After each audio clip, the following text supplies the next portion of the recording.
Salam sejahtera Bapak Ibu serta saudara-saudari semua. Untuk memulai renungan tentang firman Tuhan, mari kita bersatu di dalam doa.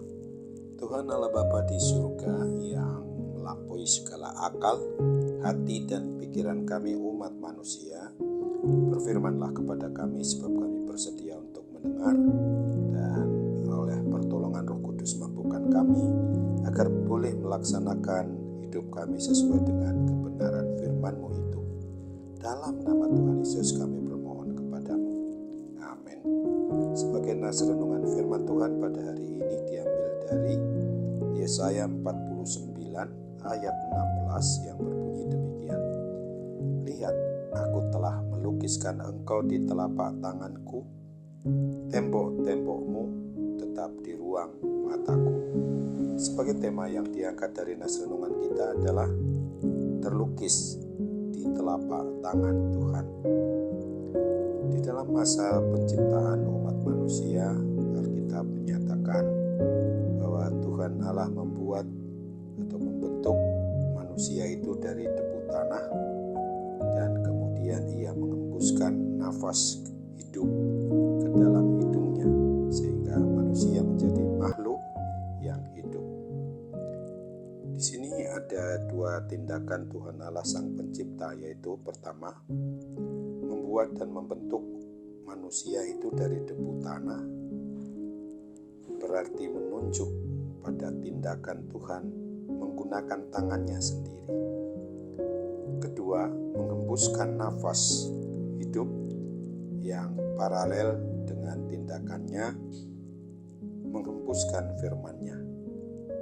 Hal ini menunjukkan bahwa manusia memiliki kehidupan yang begitu unik dan istimewa di mata Tuhan karena merupakan hasil pekerjaan tangan dan firman Tuhan itu sendiri. Itulah sebabnya manusia dinyatakan sebagai selem dan demuth atau gambar dan rupa Tuhan Allah.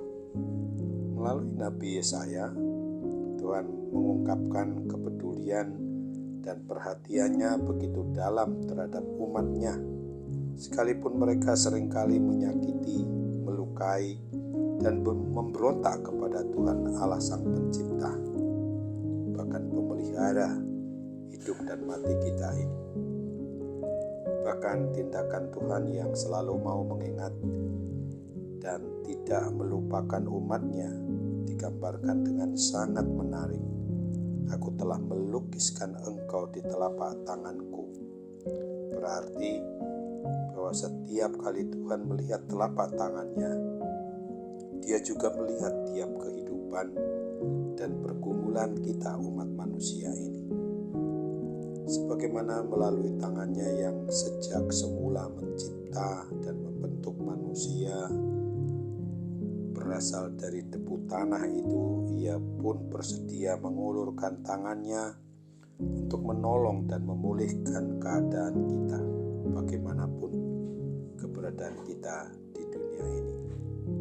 Tuhan Allah berfirman di dalam Yesaya 49 ayat 11, Aku akan membuat segala gunungku menjadi jalan dan segala jalan rayaku akan kuratakan. Marilah kita harus menetapkan hati, jangan sekali-kali beranggapan bahwa Tuhan tidak peduli dengan keadaan kita umat manusia, ciptaan dan milik-Nya ini. Dia tidak pernah melupakan kita. Seberat apapun perjalanan hidup kita yang kita sedang tempuh di dunia ini, sebagaimana juga pemazmur menyatakan bahwa Ia tak akan membiarkan kakimu goyah, penjagamu tidak akan terlelap. Sesungguhnya tidak terlelap dan tidak tertidur penjaga Israel. Tuhanlah penjagamu, Tuhanlah naunganmu di sebelah tangan kanan. Mazmur 121 ayat 3-5. Sudah ditegaskan bahwa Tuhan Allah Bapa kita dalam nubuatnya tentang janji kesetiaannya itu kepada seluruh umat miliknya, sebagaimana yang ditulis di dalam Yesaya 65 ayat 24 ini. Sebagaimana sebelum mereka memanggil, aku sudah menjawabnya. Ketika mereka sedang berbicara, aku sudah mendengarnya. Itulah pemeliharaan Tuhan yang sungguh ajaib, yang juga jelas Dia rela mati untuk menggantikan kita yang baru saja kita peringati di hari Jumat Agung. Dan Dia juga tidak membiarkan dirinya dikuasai oleh kuasa maut, karena memang Dia maha kuasa. Kekuasaannya itu juga Ia bangkit mengalahkan kuasa kematian di hari Paskah yang baru kita peringati pada minggu yang lalu. Dan Dia bangkit untuk membangkitkan kita dari kuasa kematian kekal.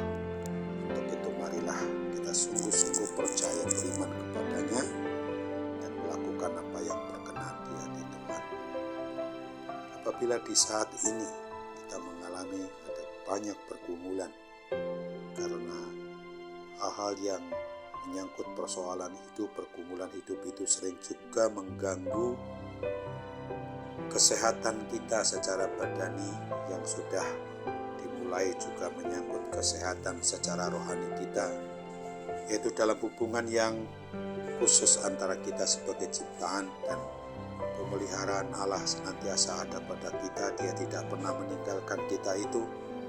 Marilah kita jalani hidup ini berdasarkan kepada kekuatan Tuhan saja yang harus kita sungguh-sungguh andalkan.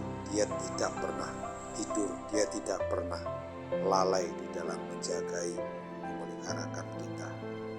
Serahkanlah hidup kita kepadanya, maka Dia juga akan senantiasa memberikan hati untuk kita yang sungguh dikasih dan disayangi ini.